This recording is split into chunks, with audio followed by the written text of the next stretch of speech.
Pallavi Nagpal Jayrath, professor, बड़ा गुरुकुल। पैसा कमाना तो हर कोई आपको सिखा देता है, लेकिन क्या आपको किसी ने ये बताया कि पैसा बचाते कैसे हैं? जानते हैं मैं ये बात क्यों कह रही हूँ? क्योंकि ये कहा जाता है कि एक एक बचाया हुआ रुपया कमाए हुए एक एक रुपए के बराबर होता है।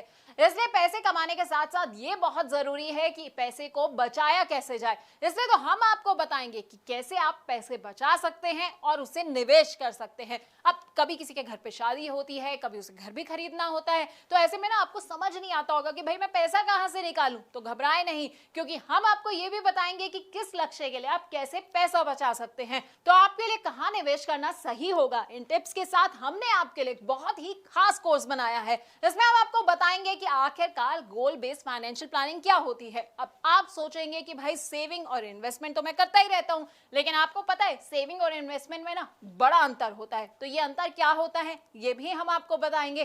पोर्टफोलियो मैनेजमेंट क्या होता है और कैसे आप गोल बेस्ड अपना पोर्टफोलियो बना सकते हैं, ये हम आपको समझाने वाले हैं। अब कई तरह के ना सिनेरियोज होते हैं, जैसे कि लोग क्या करते हैं, थोड़ा थोड़ा पैसा जो है वो हर महीने की सैलरी से निकालते हैं और उसे निवेश कर देते हैं। तो कई लोग क्या करते हैं कि बोनस मिला और सारा का सारा पैसा निवेश कर दिया। तो कौन सा सिनेरियो किसके लिए सही रहता है ये हम आपको बताएंगे। अपने कोर्स में हम आपको म्यूचुअल फंड्स के बारे में भी बताएंगे। और अगर आपके कुछ शॉर्ट टर्म गोल्स हैं, जैसे कि आप सोच रहे हैं कि भाई 6 महीने के बाद जो है ना मैं एक स्कूटर खरीद लेता हूं, या मैं सोच रहा हूं कि 6 महीने के बाद जो है बच्चों को घुमाने ले जाऊं, तो ऐसे गोल्स के लिए पैसा कैसे आपको इकट्ठा करना है ये हम आपको बताएंगे। अब कई आपके गोल्स ऐसे होंगे जो मीडियम टर्म होंगे, यानी कि आप सोच रहे होंगे कि भाई एक फॉरेन में अच्छी सी वेकेशन प्लान कर ली जाए, या फिर मेरे बच्चे की पढ़ाई जो है ना अब खत्म होने वाली है, अब उसकी हायर एजुकेशन की बारी आने वाली है, तो भाई मुझे उसके लिए पैसा कैसे इकट्ठा करना है, तो वो हम आपको बताएंगे।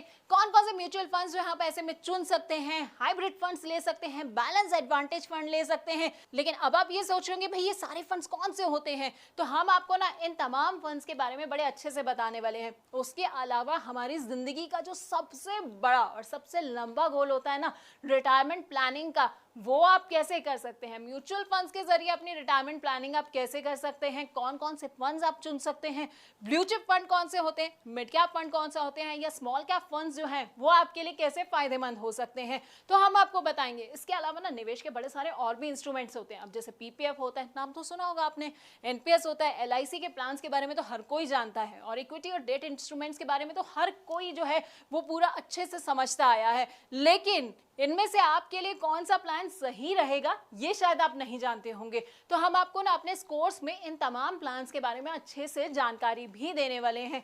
और अगर आप रिटायर हो चुके हैं और आप सोच रहे हैं कि भाई मुझे तो बड़ा सारा रिटायरमेंट के बाद जो है ना पैसा मिल गया है, अब इसे मैं कहां पर निवेश करूं, तो बस आपको टेंशन नहीं लेनी है, क्योंकि हम आपको ये भी बताएंगे कि रिटायरमेंट के बाद आप कहां निवेश कर सकते हैं।